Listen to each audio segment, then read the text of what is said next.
they were interesting. Very interesting. If the verdict had gone the other way, there would have been good grounds for appeal, I rather think, but I won't go into that now. I was thinking, as I say, not of the points of law, but of the people in the case.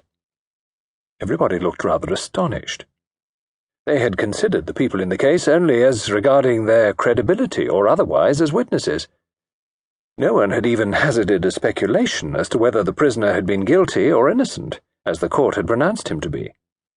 "Human beings, you know," said Mr. Treves thoughtfully. "Human beings. All kinds and sorts and sizes and shapes of 'em. Some with brains and a good many more without. They'd come from all over the place. Lancashire, Scotland, that restaurant proprietor from Italy, and that school-teacher woman from somewhere out Middle West.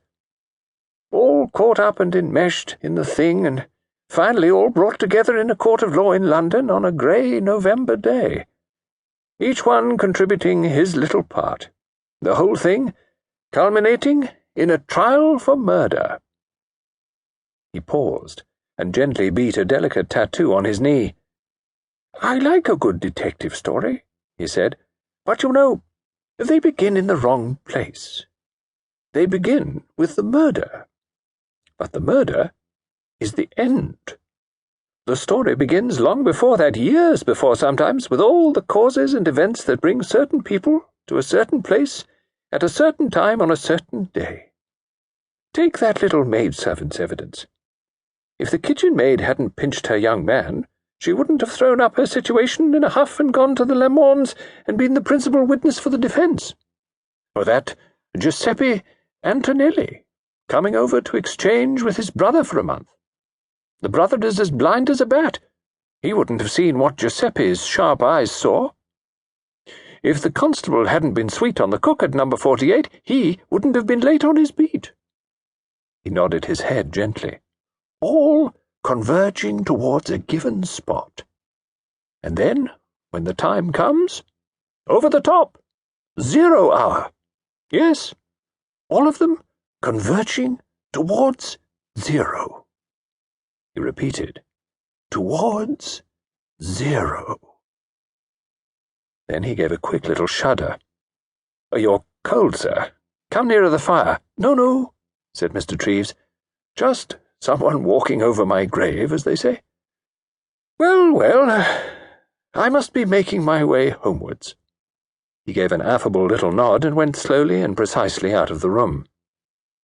There was a moment of dubious silence, and then Rufus Lord Casey remarked that poor old Treves was getting on. Sir William Cleaver said, "An acute brain, a very acute brain, but Anno Domini tells in the end." "Got a groggy heart, too," said Lord. "May drop down any minute, I believe." "Oh, he takes pretty good care of himself," said young Lewis. At that moment, Mr. Treves was carefully stepping into his smooth-running Daimler. It deposited him at a house in a quiet square. A solicitous butler valet helped him off with his coat. Mr. Treves walked into his library, where a coal fire was burning. His bedroom lay beyond, for out of consideration for his heart, he never went upstairs. He sat down in front of the fire and drew his letters towards him. His mind was still dwelling on the fancy he had outlined at the club. "Even now," thought Mr. Treves to himself, "some drama, some murder to be, is in course of preparation. If I were writing one of these amusing stories of blood and crime, I should begin now, with an elderly gentleman sitting in front of the fire, opening his letters, going, unbeknownst to himself, towards 0. He slit open an envelope and gazed down absently at the sheet he had abstracted from it. Suddenly, his expression changed. He came back from romance to reality.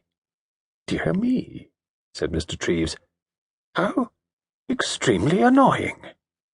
Really, how very vexing. After all these years. This will alter all my plans."